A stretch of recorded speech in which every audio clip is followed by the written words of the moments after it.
Subscribe to our YouTube channel and press the bell icon to get the latest updates. Hello friends, this is Vijay Bhambwani and I hope my videos are adding value to your trading and investment experience and you're able to garner better trading and investments profits after watching my video. Now, in this video, I'm going to talk about a sector that's pretty much in the limelight and whether you should be deploying more money into stocks that belong to this sector. I'm talking about stocks that are commodity related and more specifically stocks that are in the metals business. Should you be buying stocks that are in the metals trade? Should you be avoiding them? What if you already own them? And would you like to average or should you ideally average these stocks? Now you see, this issue is not as simple as you would make it out to be. Now, a commodity stock, as is more primarily known in the research business as cyclicals, you can't paint them all with the same brush. First of all, you need to see what that company actually does in the metal space. And looking at the way metal prices are gyrating wildly and many of these metals on the multi-commodity exchange or the MCX India have come off their recent highs, I'm sure many of my viewers must be a little anxious as to what's happening out there. For example, copper has come down 15% from its recent swing high.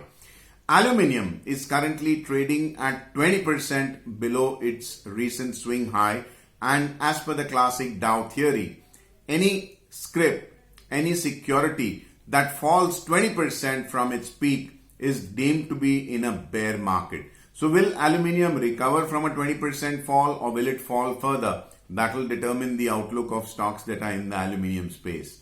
And nickel, of course, the freakiest of freak cases of them all, is now trading at 64% lower from its recent bizarre peak. Remember how after the declaration of the Ukraine-Russia war, nickel actually climbed to 70% in one trading session and the upper circuits that we saw on the multi-commodity exchange. So, of course, a 60% decline is very freaky. This is not something that you see on a day-on-day basis. But what should you do with metal stocks? Now, let me give you a hypothetical example.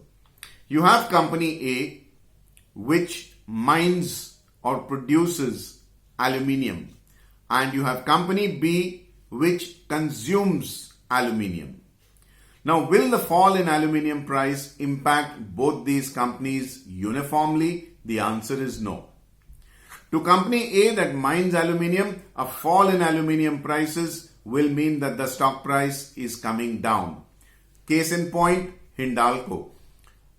Just calculate how much Hindalco's share price has come down from its recent peak. You'll know what I mean. But there is hope yet for another side of the fence where companies are consumers of aluminium. What if a company consumes aluminium as a raw material? Say, for example, a household utensils company, a pressure cooker company, a sliding window manufacturing company. For them, the raw material cost is coming lower. Which is why at the very outset of this video, I told you that it's a little complicated. Don't paint all the stocks with the same brush and say, oh, I'm going to avoid metal stocks, or I'm very gung-ho and very enthusiastic on metal stocks. First, sit down and analyze and see if a company is a miner, a producer of that particular metal, or is it a consumer. In my humble opinion, I feel metal prices might just come down a little more, which means this is not exactly a very great time for mining companies. But would it be a better time for companies that consume these metals as raw material? I think so.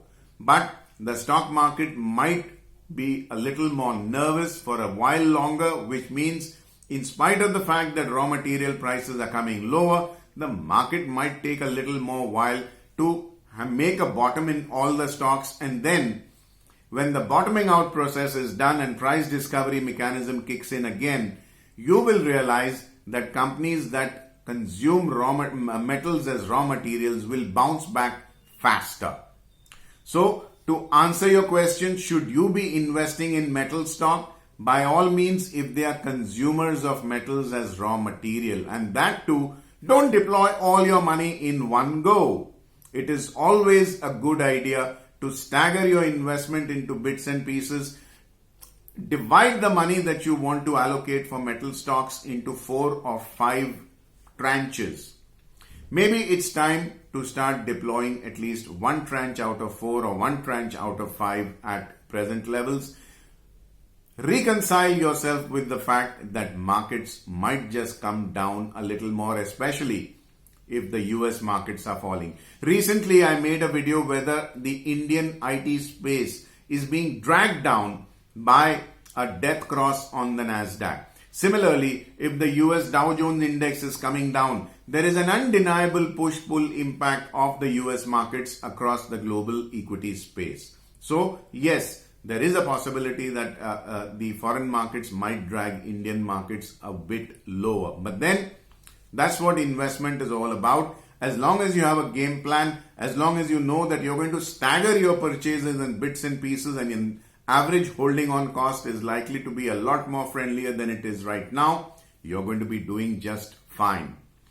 I hope this video has clarified some aspects about cyclicals or metal stocks, and I wish you all the investment success after having clarified this aspect. Before I bid goodbye to you, I request you to subscribe to my YouTube channel. If you haven't already done so, click on the bell icon to receive instant alerts about fresh videos being put up out here. Good, bad or ugly, I always welcome your feedback in the comment space, and help me reach out to fellow like-minded investors and traders who are looking out for a logical, rational, research-based investment or trading blueprint by referring my video to your family and friends. Thank you for your patience sticking with me in this video till we meet again in my next. This is Vijay Bhambwani signing off for now. Take care. Bye-bye.